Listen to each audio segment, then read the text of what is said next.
et bienvenue à toi dans cette nouvelle vidéo, une série 100% avocat puisque j'ai la chance d'être dans un cabinet d'avocats québécois. Et aujourd'hui, on va parler un petit peu de séries télé, on va parler un petit peu bien de tout ce qui se passe à la télé et on va comparer avec ce qui se passe réellement au tribunal. Alors bonjour, peux-tu te présenter? Bonjour, mon nom c'est Audrey Van Strijdonk.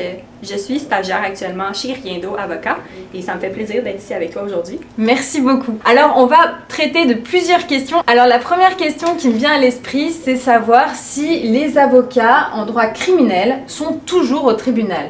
En fait, la réponse à cette question c'est non.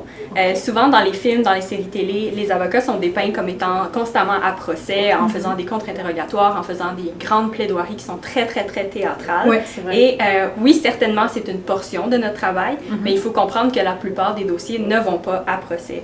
Donc souvent, on va être au bureau, on va faire des négociations avec les procureurs, on va rencontrer des nouveaux clients. D'accord. On va faire énormément de recherches aussi pour savoir de quoi on parle. Bien sûr. Donc, le palais en soi n'est qu'une portion de nos représentations, de nos journées de tous les jours. Tout à fait, et c'est vrai que quand on regarde un film en droit criminel, on peut le voir même dans la série un peu Suits, et voilà, il y a aussi pas mal de négociations qui est faite, donc c'est intéressant de voir que voilà, c'est la réalité. Le tribunal est une petite partie, mais c'est pas l'essentiel du métier. Effectivement, il y a beaucoup de travail derrière les coulisses qui est effectué et c'est pas réellement ce qui est présenté dans les films ou dans les séries télé parce que c'est moins grandiose, faut le dire.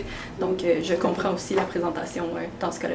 Super. La deuxième question qui me brûle les lèvres, c'est celle de savoir est-ce que véritablement les avocats peuvent interrompre les interrogatoires de la police vis-à-vis de leurs clients? À nouveau, non. Donc souvent on va voir dans les films, dans les séries télé que une personne est arrêtée, elle est interrogée par les sergents détectives et puis l'avocat va soudainement se présenter avec sa grande valise, la déposer sur la table et dire vous n'avez pas le droit de parler avec mon client, ce qui n'est pas du tout la réalité. Il faut comprendre que oui, c'est un de nos droits constitutionnels d'avoir droit à un avocat, mais c'est les conseils d'information. Donc en fait, l'avocat, on va l'appeler, il va nous informer, il va nous conseiller à savoir quoi faire, quoi dire, qu'est-ce qui va se passer, mais il ne va jamais se présenter en soi au poste de police, sauf sous réserve de circonstances exceptionnelles.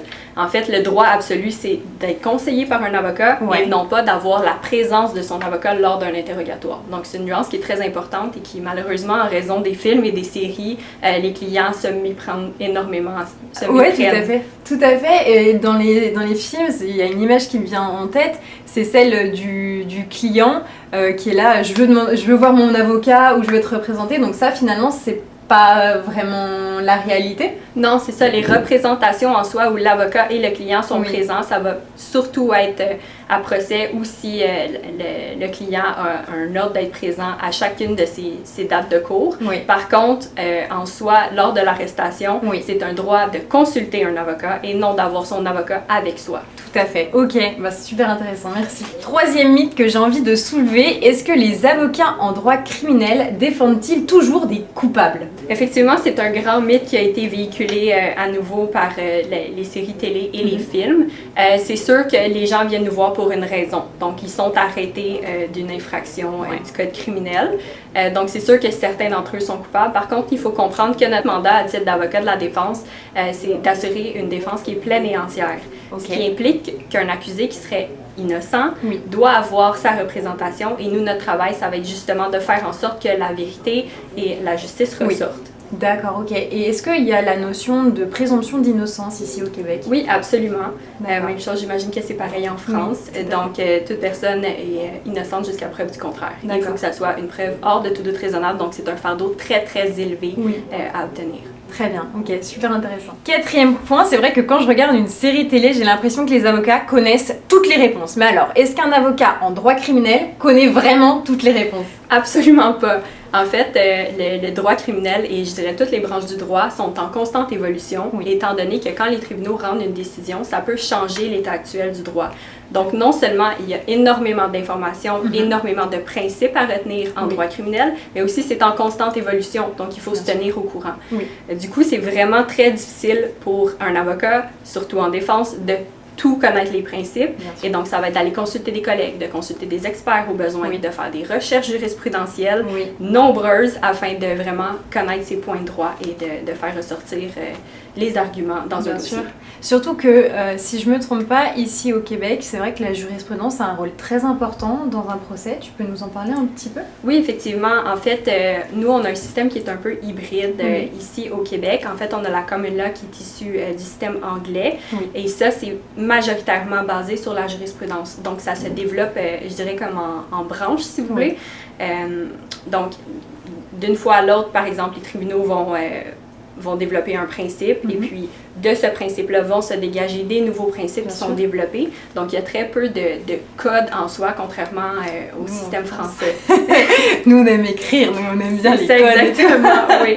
Très bien, merci beaucoup pour ta réponse. Mais ça me fait plaisir. Et enfin, la 5e question qui me vient en tête, c'est vrai que quand on regarde un film, un policier, pendant un procès, souvent, il y a le témoin mystère qui débarque et qui a la preuve irréfutable. Alors, est-ce que véritablement, c'est ce qui se passe ici? Non, et je pense que ça, d'ailleurs, c'est un des plus grands mythes. Donc, à procès ou dans toutes les genres de procédures, chaque fois qu'on va à la cour, il y a un certain décorum à suivre. Donc, c'est rare et si ça arrive, en fait, les gens vont se faire sortir de la cour. Ne peuvent pas crier, ne peuvent pas soudainement interrompre les plaidoiries ou le juge lorsqu'il parle. Donc ça, de un, ça ne fonctionne pas. Deux, au niveau de la preuve en soi, le fait soudainement d'arriver en plein milieu d'un procès et d'avoir un témoin surprise, un témoin mystère qu'on ignorait son existence, ça ne fonctionne pas. Donc il y a des règles d'équité qui font en sorte que chaque partie, la poursuite et la défense doivent être au courant de la preuve de l'autre. C'est ce qu'on appelle la divulgation de la preuve. Très bien. Donc, cet élément-là fait en sorte que si, par exemple, la poursuite souhaite faire témoigner quelqu'un, à la défense, on va être au courant avant, de façon à être en mesure de contre-interroger ce témoin. Tout à fait. Ok. Ah bah voilà. On a été bernés par les séries télé pendant toute notre enfance et même après. Bah écoute, merci infiniment pour cette interview. J'espère que vous avez apprécié ce format. En tout cas, n'hésitez pas à suivre le cabinet. Je vous mets tout le lien en description de cette vidéo et je vous dis à bientôt dans une prochaine vidéo. Merci. À bientôt. Bye bye.